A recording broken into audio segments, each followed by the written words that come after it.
Profesi saya di sini, profesi yang pokok itu adalah sebagai ustadz, guru ngaji. Yang yang pokok sebagai lurah pondok pesantren Asidikiyah. Yang ketiga sebagai kepala bagian keamanan.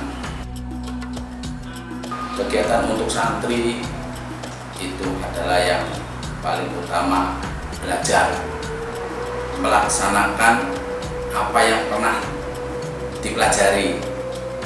Bukan hanya itu, ada juga ditambahi dengan sholat yang namanya sholat tahajud yang dilakukan pada waktu malam. Untuk santri Asidikiyah harus berjamaah. Kegiatan pokok di Asidikiyah bahwa santri Asidikiyah itu harus malam harus sholat tahajud gitu. Maka di sini diadakan aturan bahwa setiap malam anak harus dibangunkan. Ya, untuk kendala itu banyak sekali karena sholat tahajud itu dilakukan pada waktu malam. Malam itu kan waktunya orang beristirahat. Kendala yang lain adalah kesadaran dari masing-masing individu yang belum begitu semuanya punya rasa kesadaran, mengerti bahwa sholat tahajud itu di dalamnya mengandung berbagai macam karomah. Kadangkala ada juga yang sudah menyadari, tapi yang namanya sifat malas itu kan selalu nempel kepada siapa saja.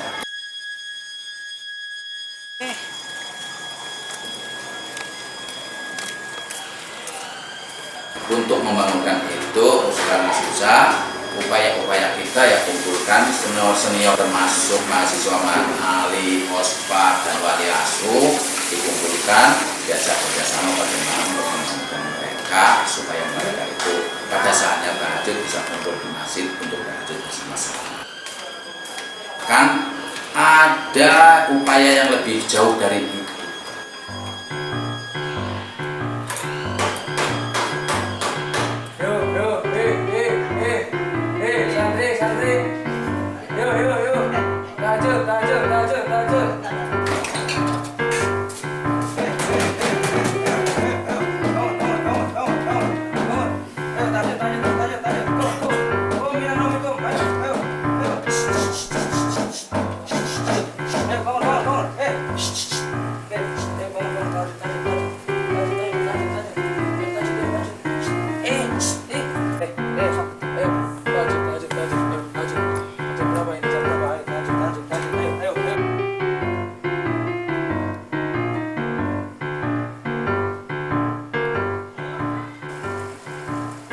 Seperti kalau anak itu dibangunkan susah, akhirnya harus menggunakan air. Jadi yang susah dibangunkan itu dilakukan penyiraman.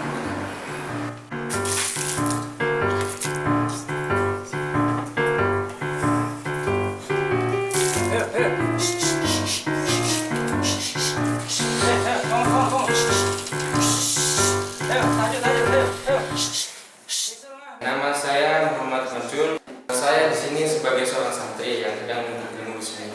Menurut saya cara tersebut itu kurang bagus bagi kondisi santri, sebab itu bisa menimbulkan seperti yang kita tahu kalau seandainya kita mandi malam hari ya, tentu dampaknya pada pagi hari itu bisa menimbulkan flu. Nah, seandainya kalau penyiraman itu dilakukan pada santri, berarti juga bisa menimbulkan flu dan bisa berdampak pada gangguan pada aktivitas belajar yang sehari-hari. Nah, seandainya terus kita dalam keadaan tidur terus diguyur sama air, pasti ada perasaan jengkel pada diri seorang santri, terus juga pesan kesal pada si pelaku penyiraman. Mungkin akan berdampak ke depannya itu mungkin ada dendamnya tersendiri. Ya. Tanggapan saya dengan cara itu sangat setuju, karena dengan seperti itu santri akan lebih mudah dibangunkan untuk segera pergi ke masjid untuk melaksanakan ibadah.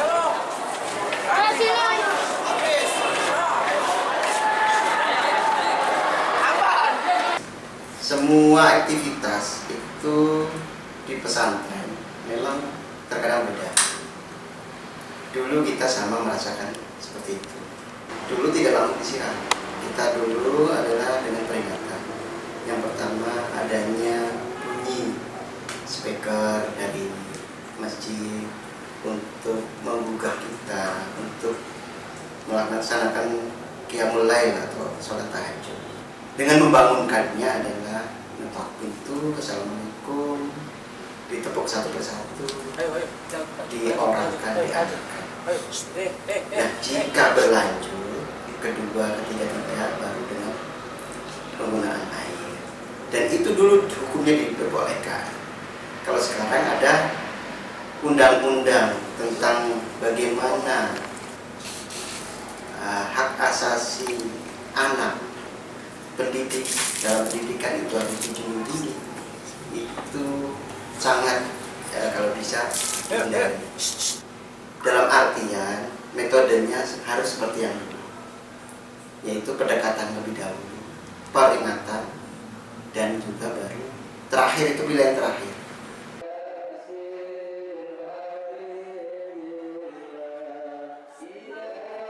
Bagaimanapun ada yang kontra, tapi tetap upaya penyiraman itu terbaik. Ya, untuk bagaimana supaya santri-santri bisa tahajud.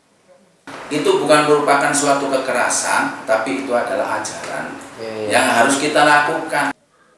Bukan semata-mata kekerasan, ini adalah ibadah.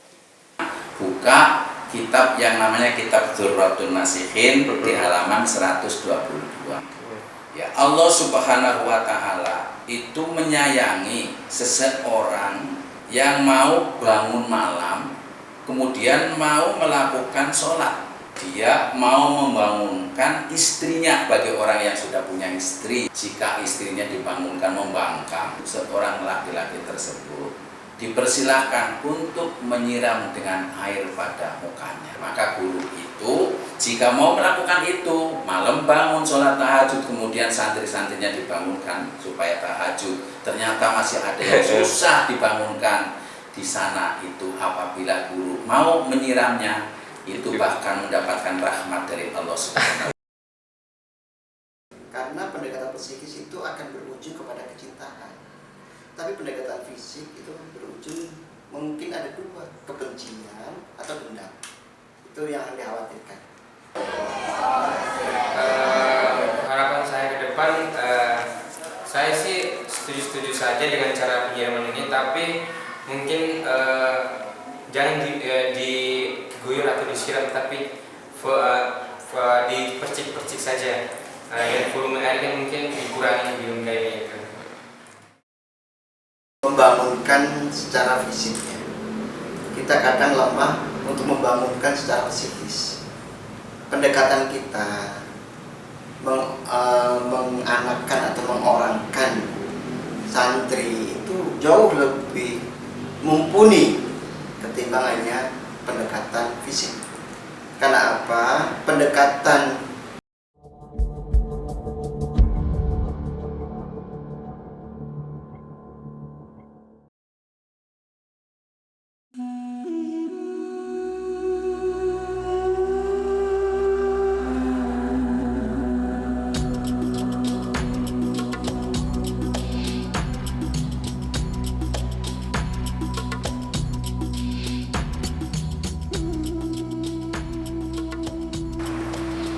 Profesi saya di sini, profesi yang pokok itu adalah sebagai ustadz, guru ngaji. Di luar yang pokok sebagai lurah pondok pesantren Asidikiyah. Yang ketiga sebagai kepala bagian keamanan. Kegiatan untuk santri itu adalah yang paling utama, belajar, melaksanakan apa yang pernah dipelajari. Bukan hanya itu, ada juga ditambahi dengan sholat yang namanya sholat tahajud yang dilakukan pada